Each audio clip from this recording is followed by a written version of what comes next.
What's good, guys? Full card predictions for UFC Lewis versus Teixeira. I think it's going to be an overall good card. As you guys know, we already did a full card prediction video for this early. So this is the newly updated full card prediction video. We're going to have 6 best bets in Lock of the Week on Wednesday. Of course, as you guys know, we're on a 5-fight Lock of the Week streak. And I got a good idea for Tuesday's live, so stay tuned and hit the bell. I actually got a very good idea, very good segment idea. Lock of the Week streak continues. Zachary's Joshua Van by KO on points. Mansour Abdul Malik by KO on points. Nazim Sadikov and Pantoja 5-fight Lock of the Week streak. Obviously, we got a lot in store today. We got a lot to talk about as well. So, I got a good card. Obviously, we already had an early look. So, this one's going to be a little bit faster. We don't have to go over what happened last week. So, enough gish galloping. Let's just get into it. UFC Fight Night, Lewis versus Teixeira. Let's go. It's about time. It's fight week. Let's go. After this, we got Dustin Poirier versus Max Holloway. And then before you know it, we got Whitaker versus RDR in Abu Dhabi. It's going to be an absolute banger card. And then we're creeping up on Hamza versus Dricus du Plessis, which is going to be an absolute banger matchup. The bout order is already updated. We got 12 fights. I like it when the bout order is finally updated. This is what I like about the week. The week's already getting started. We're going to be talking about the bout order. The bout order is already good.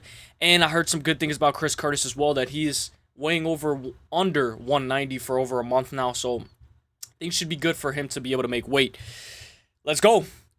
Fatima Kline is going to be matched up against Melissa Martinez. Fatima Kline minus 1,100. Massive favorite. As we all know, she's been this massive favorite for the last 2 weeks. Melissa Martinez plus 600.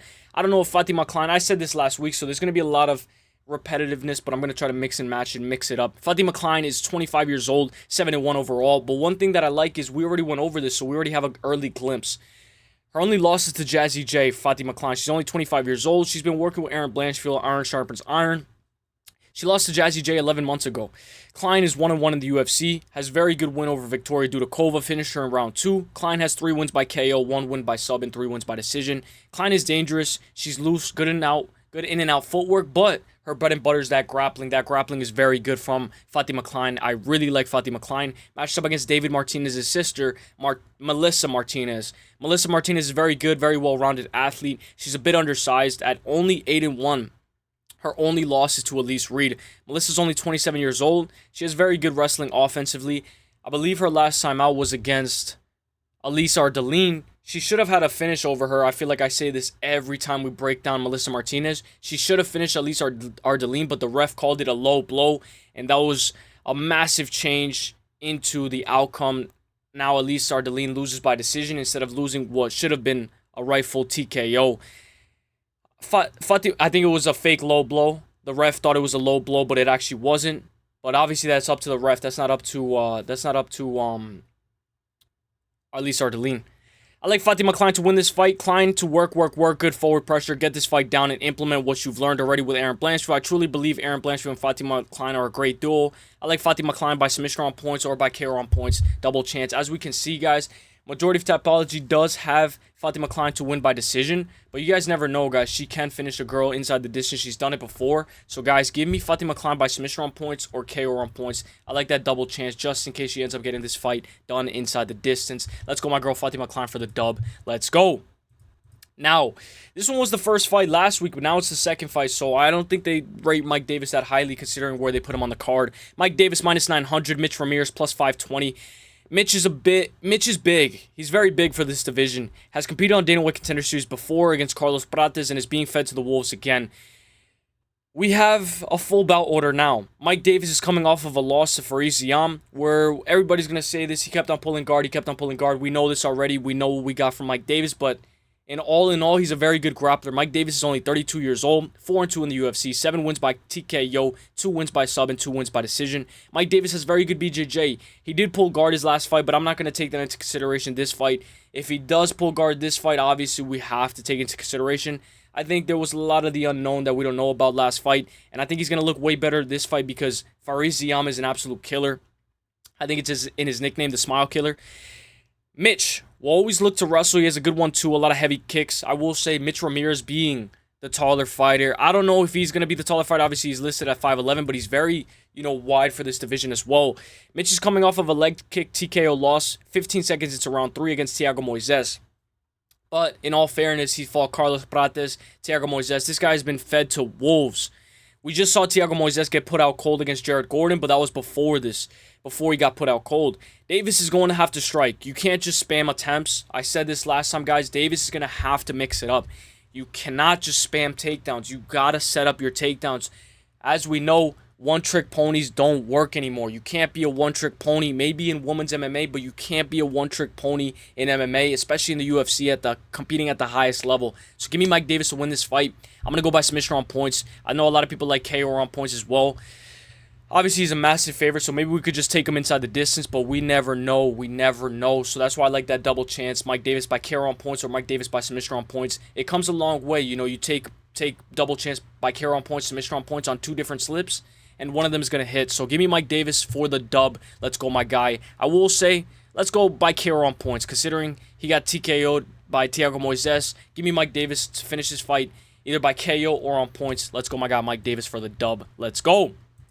Kennedy Njokuani versus Valter Walker. This is a fight that I've been waiting for. I know a lot of people are very mixed up on this fight. You know, a lot of people are on the Valter Walker side. A lot of people are on the Kennedy Njokuani side. I'm glad we broke this down a week ago, so now we got a little bit of an extra study time for this fight, for this entire card as well. Kennedy Njokuani minus 245. We know Kennedy was a smaller favorite. Now he's a bigger favorite this time coming around a fight week versus Valter Walker, who's a plus 186. This is a fight where things are going to get dicey, sweaty, and tricky. Kennedy Njokuani has looked so much better since moving up to heavyweight. Kennedy is 2-0 at heavyweight. Obviously, he can be a little bit gun-shy. At 33 years old, he made a wise decision moving up in weight, if not one of the best decisions in his career. Whoever told him, or if it just came up to his mind, I think that was a very good decision, a career-changing decision to move up in weight. We've seen guys, featherweights, some of the best lightweights are former featherweights. So we've seen guys that move up, Gilbert Burns as well, from lightweight to welterweight. He's done so much better since then. So this move up has been wonders. He can get super timid, super gun-shy like he did against Uselyis Peru. This guy was just staring at Uselyis Peru, just letting him work.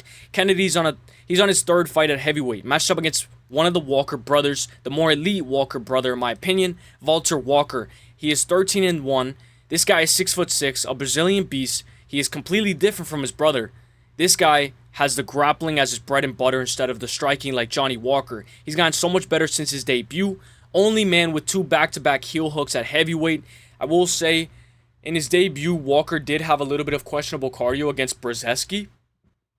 And we still don't know. We know he's looked better and he's looked a lot in better shape. But we still don't know if his cardio is still up to par to hang for a good 15-minute high-pace, high-volume fight. At only 27 years old, surprisingly, his only loss is to Lucas Brzezinski in a sloppy fight. I think Brzezinski kind of exposed Valter Walker's striking massively. Valter Walker's in shape, and he has a good heel hook. Valter Walker subbed both Junior Tafa and Dontel Mays by heel hook. Very impressive, but those guys are not the elite. Walker can definitely have a shot here. He's more technical. He needs to avoid the powerhouse in Kennedy. Maybe he can time a nice takedown, but I'm going to go Kennedy and Njokuani. Walker's striking has gotten exposed on his UFC debut, and his cardio is a little bit questionable, but more than likely, I think Kennedy and Njokuani should be able to win this fight. Give me by KO or on points. But if Valter Walker can get this fight to the mat, his biggest problem is getting this fight down. If he can get it down, then he can start working. Give me Kennedy by KO or on points. I like the double chance. I'm going to go Kennedy by KO round 2. Let's go. That's going to be a banger. That's a great way to start off the card as well. Lauren Murphy is back against Eduarda Moura. Lauren Murphy plus 420, Eduarda Moura minus 650. I'm glad this fight is on the prelims because we have to give our respect to Murphy. She's a dog. She has fought for the belt. She's not a specialist, but she shows the ability to never give up can get you very far. But at 41, she has done her deed already. The game has completely changed. Lauren Murphy hasn't fought in 2 years and 3 months now. Very, very inactive. Lauren Murphy, former title challenger. She managed to survive up until round 4 against Valentina Shevchenko.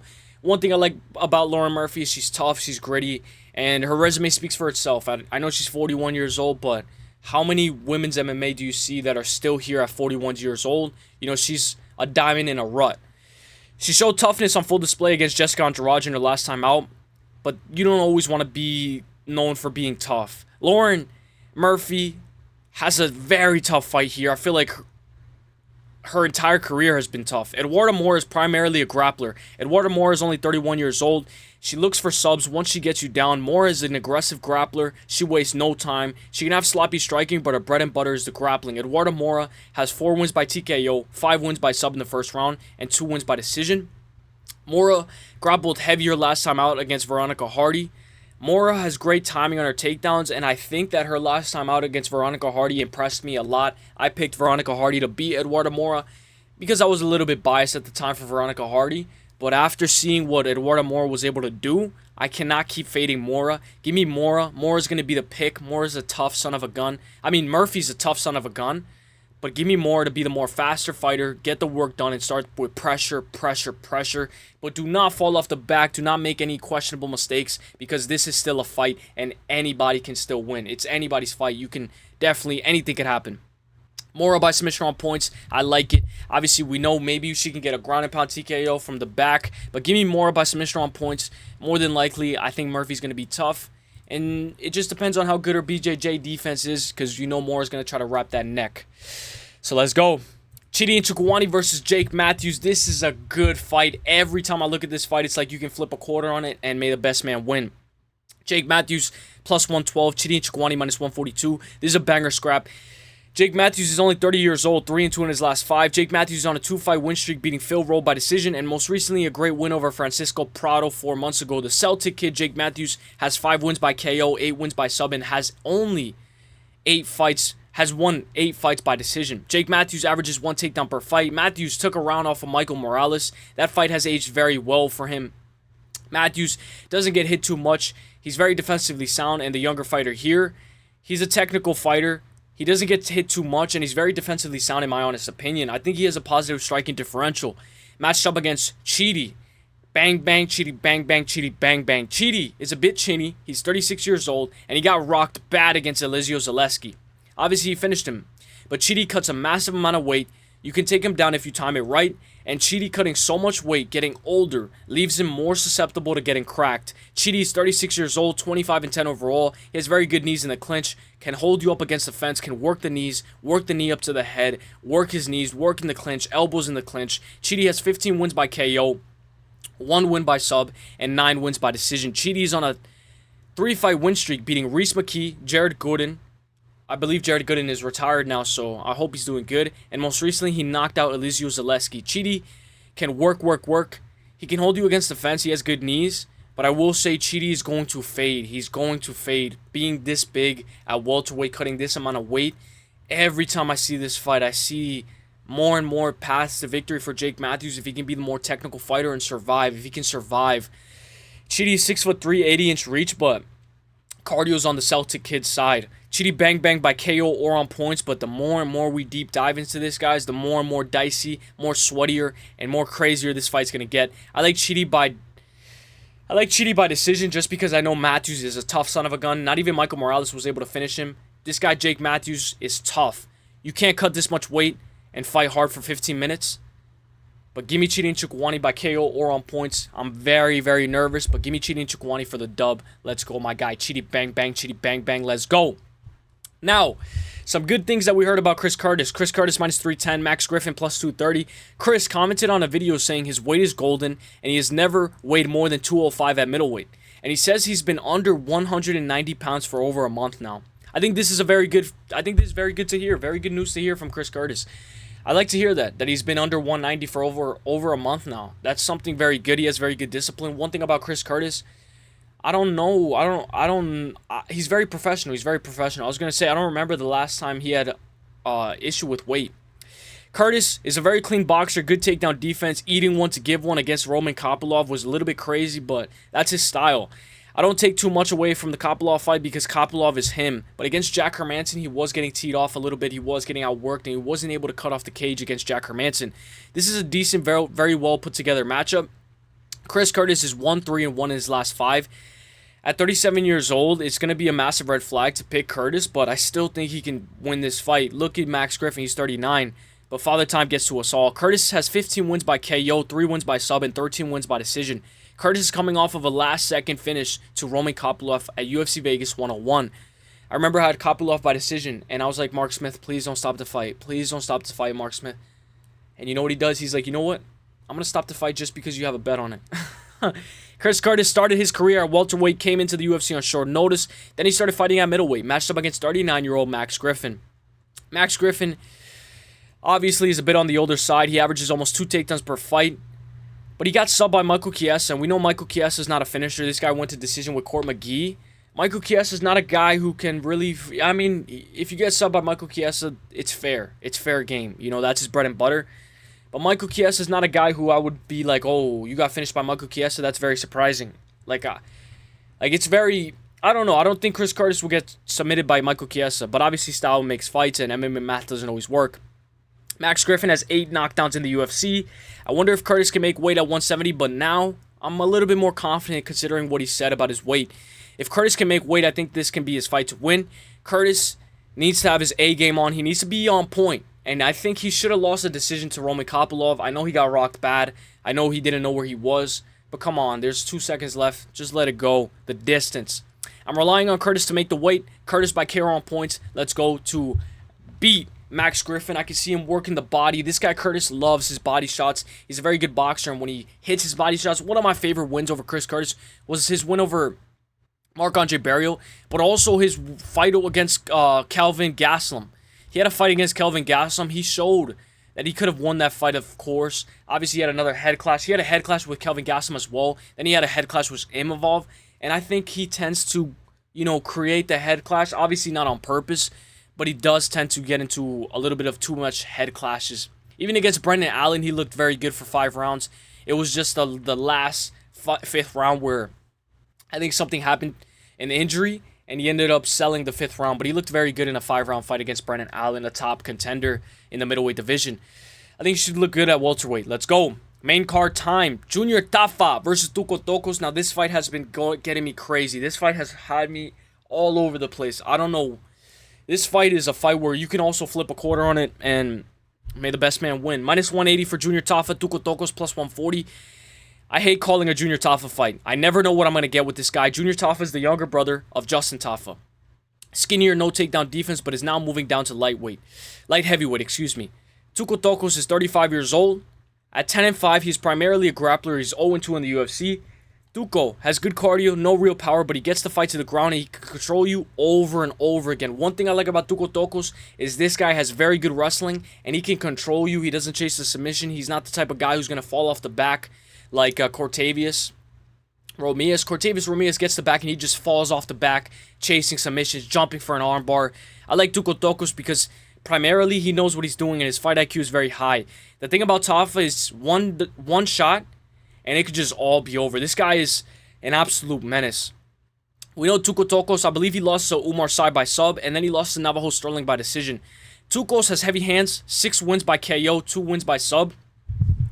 One thing about Tuco Tokkos is this guy will create, he will find a way to find some timing on his takedowns. Tukos can have great timing on his takedowns. Once he gets you down, we know that he has very good control. Matched up against Tafa, Junior Tafa. Tafa struggles very badly with pressure grapplers. Tafa is 6-3 overall. At 28 years old, if he can manage to defend the takedowns, he can survive and tag Tukos on the feet. And I can see this fight being on the feet for a majority of the time. Tafa has been KO'd once, he's been subbed once, and lost by decision once. Tafa has never won by decision. Tafa, the longer this fight goes, I think it might favor Tuco Tokkos, but I think this fight is going to get sloppy. But what I say is, I think Tafa and Navajo Sterling are 2 completely different strikers. Excuse me. Navajo Sterling is more of a counter puncher, work from range. Tafa is a massive striker with a massive striking advantage. This guy throws bombs away. He's from Glory Kickboxing and he doesn't throw kicks at all. This guy just throws hooks. He might be open to a takedown because he's just overwhelming his opponent with shots. This is a sweaty fight. Tafa is he's going to have to make 205. If he misses weight, I don't know. I'm going to be a little bit in shambles. He has weight at 241 at a heavyweight last time. If Tafa can make this weight, I think Tafa can win this fight. Earlier this week, I was on Tuco Tokkos. I'm going to go Junior Tafa. I know I'm gambling. I know I'm playing with a risk. I know I'm playing with fire. But give me Junior Tafa to win this fight by knockout. I'm going to go by round 2 or 3 knockout. I think he should be able to defend the takedowns. And I think at 205, I think this is the rifle division that he should have been at. As long as he can make the weight. Give me Junior Tafa to win this fight. Let's go, my guy. Tafa by KO. Let's go. I was on Tuco Tokkos earlier, and he definitely has a path to victory. But give me Junior Tafa for the dub. Let's go. Official pick flip. That was the first pick flip of this entire card. Vitor Petrino versus Austen Lane. Minus 650 for Vitor Petrino. Austen Lane plus 420. Vitor is moving up to heavyweight with the big boys. Like I said, guys, we were talking about this earlier. You know, a lot of the lightweights are former featherweights, you know, moving up, like Kennedy moving up to heavyweight. It's very good. Vitor Petrino from light heavyweight moving up to heavyweight. We notice a lot of these guys have a lot more success when they're moving up. Even if you're moving down, sometimes you can have a little bit more success changing it up. Vitor, the GOAT Petrino, is back. This guy is the best pound-for-pound fighter I've ever seen. Vitor has 2 wins over Rodolfo Bellato, the Oscar Award winner. Rodolfo Bellato. Petrino's last win is over Tyson Pedro back in March 2024. One thing about Petrino is he has a very good left hook. A very good left hook. I will say against Anthony Smith, he did make a questionable decision just picking him up, going deeper into the guillotine, but he'll learn from that. Obviously, you know what I say. I say he got dealt with a bad card because he got knocked out his last fight against Dustin Jacoby. And we know Dustin Jacoby's an absolute beast, guys. Dustin Jacoby just knocked out Bruno Silva, I believe. And we heard Dustin Jacoby say, Bruno Lopez. He knocked out Bruno Lopez. We heard Dustin Jacoby say that he's a guy who is very good and he loves the game. He loves the game. So no shame in losing to no shame into losing to Dustin Jacoby. Dustin Jacoby, he's fought Alex Pereira too. Matched up against Austen Lane. Petrino actually has 16 takedowns in the UFC. Very good stat. Decent takedown defense, but doesn't have the best fight IQ. Matched up against Austen Lane. Lane's last win in his last 5 is a guy who's no longer in the UFC, who's fighting in karate combat. Robelis of Spain. Austen Lane is a huge former NFL player. By the way, I don't think Robelis of Spain is ever going to get back in the UFC. Shout out to that guy. That guy is the biggest what if. All of Austen Lane's losses are by KO, inside the distance, and literally all by KO. This guy's been knocked out 6 times. Mario Pinto knocked him out badly, and the height didn't even matter. This guy being 6'6" didn't even matter. Mario Pinto just knocked him out cold. Petrino might have lost a lot of fans in his last 2 fights, but Petrino's going to be the pick. I like Petrino by KO rounds 2 or 3. 2 or 3, I think it's very likely. The move to heavyweight might be a great idea. Heavyweight is one of the worst divisions in the UFC, and the fact that they're matching him up against Austen Lane, this guy's been knocked out every single time he's lost. Obviously, 2 + 2 = 4, but that does not always mean that Petrino's going to knock him out 10 out of 10 times. I'm going to go Petrino by KO or on points. Maybe it's a minus 350, because we know he's a minus 650. Maybe it's a minus 400, double chance. But also, give me Petrino by KO rounds 2 or 3. Let's go, my guy Petrino, to win this fight by KO. Maybe even a first-round KO. Nate Landwehr versus Morgan Charrière. Nate Landwehr's back. Nate the Train, baby. Plus 196 for Nate the Train. Nate Landwehr versus Morgan Charrière, minus 260. This is a good fight. I love this fight, in my opinion. This is a banger scrap, and I'm glad that this is on the main card. This is what we need. This is what the people need. Nate Landwehr looked like an absolute mess his last time out against Doo-Ho Choi, but I'm not going to give him too much slack on that fight because I was giving him a lot of slack earlier this week. But guys, Doo-Ho Choi is very, very good. He's very technical as well. He got finished from crucifix position by Doo-Ho Choi. Nate is a brawler, a wrestler. At 37 years old, he can be a bit chinny, but he has great recovery. This guy eats one to give one. And if he gets hit and he gets dropped, he springs right back up, and it doesn't even matter. He acts like that never happened. One of my favorite fights from him was his fight against David Onama. Nate is 5-4 in the UFC. He struggles with technical fighters. Nate has been KO'd 3 times, subbed once, and lost by decision twice. Nate is a finisher with 9 wins by KO, matched up against Morgan Charrière. He is only 29 years old, at 3-2 in his last 5. I was very impressed with how Morgan performed against Nathaniel Wood. I know Nathaniel Wood dropped Morgan Charrière. I know I picked Morgan Charrière to beat Nathaniel Wood. But even after Nathaniel Wood dropped Morgan Charrière, I had the over 2.5, and man, was I sweating. But Morgan Charrière showed me that he can survive even after being dropped very badly in the first round. Morgan is very explosive. He can have a hole in his wrestling department, and he can be very technical to the point where he's not throwing too much. He's not overwhelming his opponent. Morgan to have a striking advantage, defend the takedowns, evade the chaos. Nate has a massive KO win over Jamal Emmers, so we know that power's there. Nate has cardio. We saw it against David Onama. He's fun. Morgan to win, work the body with the kicks, touch up the body. Nate, we know Nate is going to grapple, but I do think that Morgan Charrière should be able to hang with the grappling department. A questionable performance was against Chepin Mariscal. I thought he should have won that fight against Chepin Mariscal, but he did make that fight a lot more closer than it needed to be. So that's on him as well. You cannot make a close fight with Nate Landwehr. You have to be discrepant. You have to be the faster fighter. You have to make something happen. Because if the judges see this fight being too close, they could just give it a split to Nate Landwehr. And we know Morgan Charrière has lost close fights before. Let's check how many split decisions losses does he have. This guy's lost 5 out of 10 decision losses. Morgan Charrière has lost 5 fights by split decision. That's on him. Morgan Charrière has a problem of making fights way too close. Way more closer than they need to be. Morgan Charrière for the dub. Let's go. I think he should be able to style on Nate Landwehr. Calvin Kattar versus Steve Garcia. This is a fight that we all needed. This is a fight that we all anticipated. But I'm very surprised. Look at the odds. Plus 102 for Calvin Kattar or Kattar. Steve Garcia, minus 130. Wow. The odds speak for itself. The odds speak for itself. Calvin Kattar is still a game.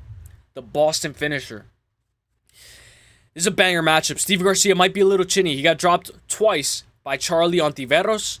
Machata Hazer took years off of his life. This is his hardest test yet. Garcia can wrestle. But I will say he was having a little bit of issues against his last time against Kyle Nelson. Kyle Nelson survived the longest out of the last 5 knockouts that he has. Garcia knocked out his last 5 opponents, and Kyle Nelson survived the longest. So he gave him the most adversity. Garcia can wrestle. I think he might need to mix it up here. The more and more I look at this fight, the more and more closer this fight's going to get. Steve, to use his height and advantage to throw kicks and strike from range. This fight is a must-watch.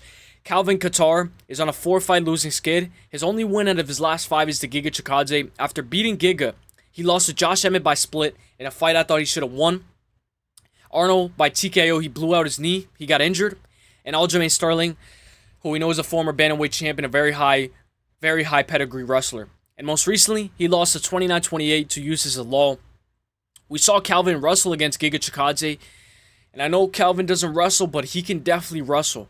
Calvin has high volume, a good elbow down the center that he hit Jeremy Stevens, and he finished him. Calvin can analyze and adapt very well. It's just that he kind of takes a little bit too much time to get the fight going. Against Uselyis Law, he was trying to figure him out, against around the end of the second round, okay. Then Kattar was putting it up. If Kattar can start off a little bit faster, Kattar can have way more success, and he can definitely win this fight. He has good takedown defense. He defended a couple of takedowns from Zalal. Matched up against Steve the Powerhouse Garcia. Steve is 17-5 at only 33 years old. He is 6-2 in the UFC. His only losses in the UFC are to Luis Pena and Machata Hazer, who knocked him out clean. Steve is on a 5-fight KO streak, as you guys know. Knocked out Chase Hooper, Nora Becky, Mazuko Costa, Sungwoo Choi, and most recently Kyle Nelson. But Kyle Nelson made him work for it. Steve Garcia will eventually run into a guy that he cannot KO. And I think that he's going to have to win a decision eventually. He's going to have to learn how to win a decision. You're just not going to be able to knock out everybody in your path. Against Calvin Kattar, I can see Calvin turning up the pace in the second round. Calvin tends to start off a little slow. Even against Giga Chikadze, he was starting off a little bit slow. I like Calvin Kattar. I really do. I'm a massive fan of him. New England Cartel is known for not having good takedown defense, but he defended, I believe, 8 takedowns against Uselyis Law. That's my biggest worry. If Steve Garcia is going to have to mix it up, he might not even be able to get this fight down to the ground. He might be forced to strike with a guy like Calvin Kattar. I'm going to go Steve Garcia by KO or on points. More than likely, I think Steve Garcia should be able to win this fight. I'm going to go by 29-28 unanimous decision. But if he can knock out Calvin Kattar or Kattar, however you pronounce it, this will be his first ever. This will be the first time I ever seen Calvin knocked out. He got knocked out once. That doesn't count. Against Arnold Allen, he blew out his knee. If Steve Garcia can knock this guy out, man, This guy is on demon time. Give me Steve Garcia by KO on points. I'm going to go by 29-28, unanimous decision.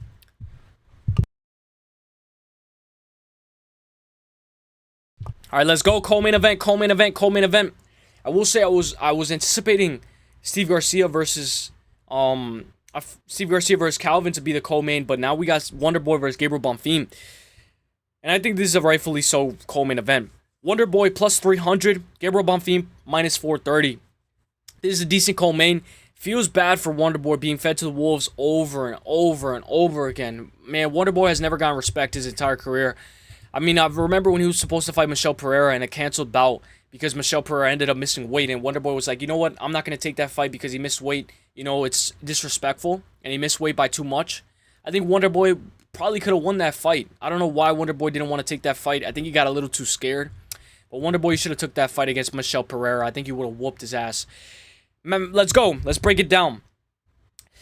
Wonderboy was looking good against Joaquin Buckley. I had him up 2-0, maybe even 1-1. Up until he got knocked out. Wonderboy Thompson, 42 years old. We got a couple of 40-year-olds fighting on this card. 42 years old is a massive red flag, but this guy doesn't look anywhere near 42. He has only one win out of his last 5 outings. That one win being over Kevin Holland. He has lost, and we know Kevin Holland's pretty good, but he's not elite. He then lost to Shavkat by sub and Buckley by KO. Thompson has a great in-and-out style that many struggle with. Even Shavkat was struggling with it in the striking department. Matched up against Gabriel Bonfim. Bonfim is 27 years old. Bonfim is very well-rounded. I don't give him too much slack for losing to Nicholas Dalby. He learned from that fight. You know, he was chasing too much submissions. He was falling off. He was slipping off. And there's so many times that you try to control your opponent and you try to chase for a finish, and you lose the control of your opponent. So I know Gabriel Bonfim is going to have a lot more better control, and he's not going to chase over submission, over position. I expect Bonfim to have a lot more better fight IQ in this fight. And I know he's learned from that fight. He looked great against Angelosa, beat him by decision, and he destroyed Chaos Williams, put him out cold. Bonfim is technical, and he can fight very smart. His last time out, he looked very good. He put Chaos Williams to sleep, and I think he can submit Wonderboy. Gabriel Bonfim is going to be the pick. Bonfim to win this fight by submission on points. I think Bonfim might be able to win this fight by rear naked choke. Last week out, I think I said rear naked choke. Give me Bonfim by rear naked choke submission round 2. Let's go. Main event of the evening, boys and girls. Drop a like if you guys haven't already, guys. Let's go. What is it? It's 32-minute gang. Comment 32-minute gang. Let's go. My balls is hot. I feel like I was saying that all the time this week. Plus 230 for Derrick Lewis. Tallison Teixeira minus 310. We got the odds correct. Last week, I mixed and matched the odds. This week, we're on point. Tallison Teixeira minus 310. Derrick Lewis plus 230. My balls is hot. Derrick Lewis is being used as a stepping stone over and over and over again. Derrick Lewis is being used as a stepping stone over and over and over again. Wonderboy is being used as a stepping stone over and over and over again. Lerone Murphy is being used as a stepping stone. What do all these people have in common? They're on the little bit of the older side. And I will say Derrick Lewis at 40 years old, I thought he was 35. He doesn't look anywhere near 40.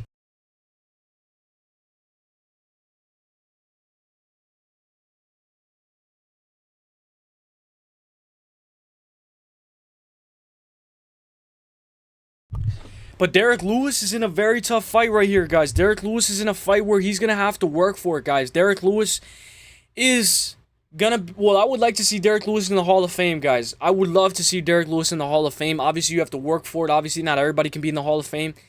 But I think that this guy deserves a very good spot. You know, we got to give him his credit where it's due. He's very funny. He's very good on the mic. I can't wait for Wednesday, media day, for what he has to say on the mic. This guy, Derrick Lewis, for what he's done in the UFC, for what he's done for the UFC, I remember when he fought Ciryl Gane for the belt, for the interim belt. He fought Ciryl Gane for the interim belt. I think it was on short notice. He fought Ciryl Gane, it was UFC 265, Lewis versus Gane. And he looked very good up until round 3. Dude, Derrick Lewis, time and time again, has been a company man, so I cannot take that away from him. And I hope if he eventually retires, he retires on a W. Obviously, I don't know if he's going to get a W here. Lewis plots forward. He can tend to wait for his opponent to go first. He's flat-footed. When Derrick Lewis loses, majority of the time, it's inside the distance. Derrick Lewis has only lost by decision 3 times. Derrick Lewis has 23 wins by KO, 1 win by sub, and 4 wins by decision. Derrick Lewis has been finished by KO 7 times, and he has been subbed twice. Lewis has very low volume, very low output. He makes up for it with his power, but you can telegraph his shots from a mile away. Matched up against Tallison Teixeira. We know Derrick Lewis is coming off of a KO win over Rodrigo Nascimento, but Nascimento just lost in PFL, so Nascimento's a can. He's a tomato can. Teixeira is 6'8". He's being pushed by the UFC because of how dangerous he is. Teixeira only had 1 fight in the UFC, and he's already have a 5-round main event. Shows you what the UFC thinks of him. Teixeira is 8-0, has a bit of a padded record, but he's only 25 years old, 83-inch reach. Teixeira competed on Dana White Contender Series September of 2024 against Arthur Lopez. And I think one thing about Teixeira, guys, is both of these guys, as you see in the beginning, 9 first-round finishes, 8 first-round finishes. I wouldn't be surprised if this fight ends in the first round. The only thing is that makes me worry about the first-round KO is how, Derrick Lewis can tend to survive. He can tend to wait. He can tend to wait for the shot. Wait for it. He can tend to bait you in. Make you think that the fight's more, relaxed. Make you relax your muscles. Make you not be so focused. And then, boom, overhand. Boom, uppercut. Like I said in my last week, I think Derrick Lewis reminds me a lot of Yoel Romero. Saves a lot of energy, obviously in a heavier weight class. But this is the heavyweight Yoel Romero. Teixeira by KO is going to be the pick. I like that this fight ends by KO. I like that this fight doesn't go the distance. I can't wait to see what the props are. Probably minus 900 for this fight to end by KO. You guys remember when Khalil Roundtree and Jamal Hill, this fight to end by KO minus 250. Fight doesn't go the distance, minus 800. And what happened? That fight went the distance. So you never know what could happen in MMA. But I do think here that this fight more than likely is going to end by KO. And more than likely this fight's not going to go the distance. Give me Teixeira to win by KO or on points. You guys know I love that double chance. I go crazy for that double chance. That double chance is a lifesaver, a monumental lifesaver. I'll take Teixeira by KO or on points, but if I have to pick the round, give me Teixeira by round 2, 3, or 4 KO. I'm going to go Teixeira round 3 KO. Give me Teixeira round 3 KO. Let me know what you guys think, guys. Let me know who you guys got. And let me know what you think about the Let me know what you guys think about the breakdown, guys. If I'm speaking a little bit too fast, you guys can let me know. If there's anything that I was repeating, it's a fight card that we broke down earlier this week, so you guys get a little bit of a more time to study. You guys have gotten so much time to study for this card. Let me know what you guys think. Who's your lock of the week? Let me know your most favorite fight on the card. One of my favorite fights on the card is Calvin Kattar versus Steve Garcia. That's going to be an absolute banger. Let me know what you guys got, guys. And tune in for 6 best bets and lock of the week on Wednesday. It's going to be a bang. I'll see you guys in the next one. Peace. Hey!